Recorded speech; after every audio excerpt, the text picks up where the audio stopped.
So next question for you here is, all these things that we've talked about, and even retirement onboarding in general, that really doesn't just occur in a vacuum. So what are the other things that must be integrated together? You've talked about the organizational structure. You've talked about strategy. What are all the parts and pieces of the business that all have to be integrated together, where retirement onboarding is just simply one of those components? Well, retirement onboarding really needs to be looked at as almost, but I would call it a benefit option, right? Where first, the organization needs to understand that it can be a defined program, right? Just like onboarding, just like having the opportunity for advanced education, having a matching 401k, they can have a defined program that says this is what, for our company, retirement onboarding looks like. So the organization is already prepared. They have to look at the people that can be onboarded appropriately. There may be sometimes when it's not the most effective thing to do, right? But they should have, again, clear definition of how it would work. And that clear definition has to be the people, it has to be the roles that could be retirement onboarded. It has to look at what are the options for retirement onboarding. Now, some of it could be, is there a plan for, say, reduced hours? Instead of 5 days a week, you're down to 4 days a week. But if you're down to 4 days a week, what does that mean for benefits, right? So can you go from 5 days a week to 4 days a week and still include benefits? That should be something that is thought about and put into a retirement onboarding program, right? So that it can be integrated with all of the people that this would make sense for. Also, if you're going to go from 5 to 4, can you go from 4 to 3? And if you go from 4 to 3, is that still with benefits? Is it not with benefits? What exactly does that mean? Does it mean mornings, afternoons? Does it mean Tuesday, Wednesday, Thursday? Does it mean Monday through Thursday and then Monday through Wednesday? You have to have a plan for that so that it is not just a thing that is thought up as someone wants to do it, right? The company needs to actually have a program for it. And when you look at that, looking at reduced hours, now you need to look at the fact of what is that person going to be doing in those hours? And are these hours going to be every week? Are they going to be a couple weeks a month? What does that look like? So what they could be doing, right, and there's all sorts of things that they could be doing. One is, do you have someone coming out of the field or a leader who has a real interest in, say, pre-construction and estimating?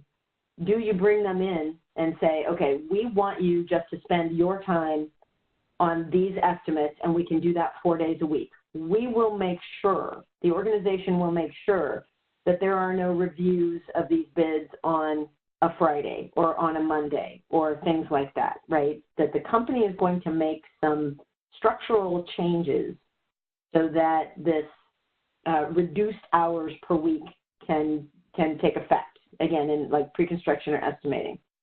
You can also look at those special projects that need to be done. So another thing is, do you have a collection of your past costs? Have you gone through and defined all of what those past costs are, and does your estimating team have those?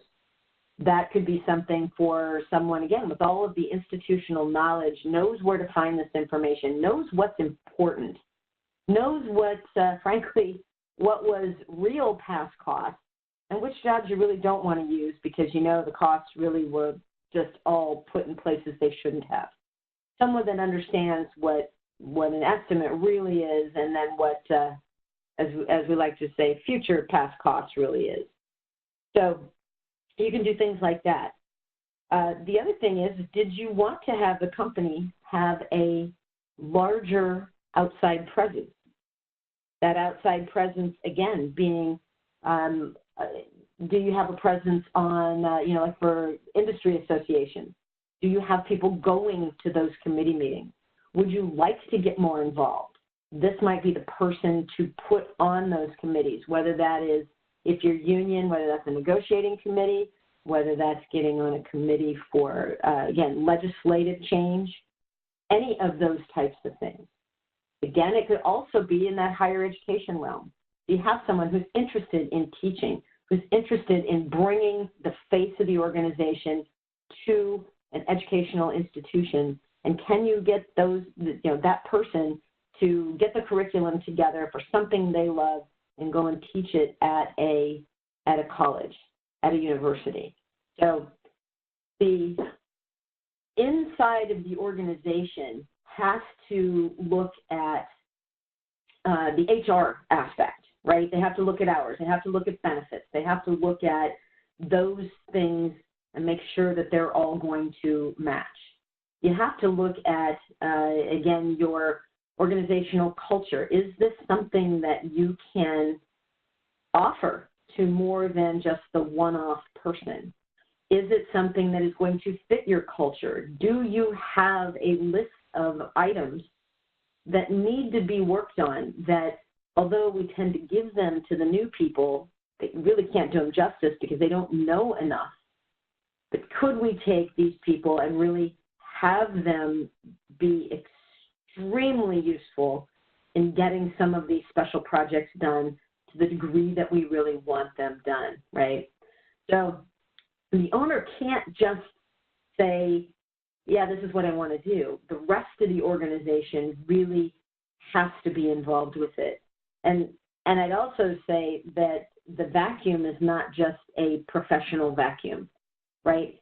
They can't do this in a family vacuum either. If the owner says, all right, I'm going to go working 3 days a week, and the organization is fine with that, and there's several projects that need to be done, and there's committees to be on, and there's some real role clarity there, you may find that person's in there 5 days a week anyway, because maybe their spouse wasn't quite on board with them going from 5 days down to 3 days.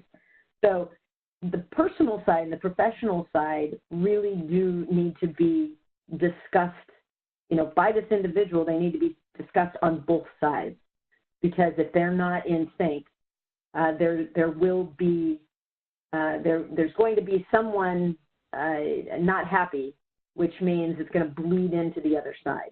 So you want to make sure that the personal side is all set for this, as well as the organizational side, and that there's true clarity on what's going to be happening. So I've seen too many times where someone at the office, right, whether it's a promotion, whether it's a retirement, whether it's a transfer to a new project, where it's all happy at work, it's all happy at the organization, but when you go home and you talk to the family members that are involved, the happiness factor is cut in half, because maybe they didn't know, right? That conversation had not happened with them. They don't realize where your head was. So, which then brings you back to work, and things may have to change again. So I would certainly suggest that the discussions are happening both at work and at home. So, as always, Sue, you over-delivered on the answer there. I was thinking of integration within the business sense, and you brought in the personal sense, and that's excellent. It made me reflect that my wife always says that the amount that I travel is exactly perfect for our relationship. So, sometimes the ego in all of us says, why wouldn't you want to be around me 24 hours a day, 7 days a week for the rest of our lives? But the reality is probably no. That you'd have to ease into that. So I love the way that you pulled all that together and really tied that back to even the business and how you don't want to hamstring the business. So next question, we've got a couple more questions, and then we've got some excellent audience questions. So we're almost through this.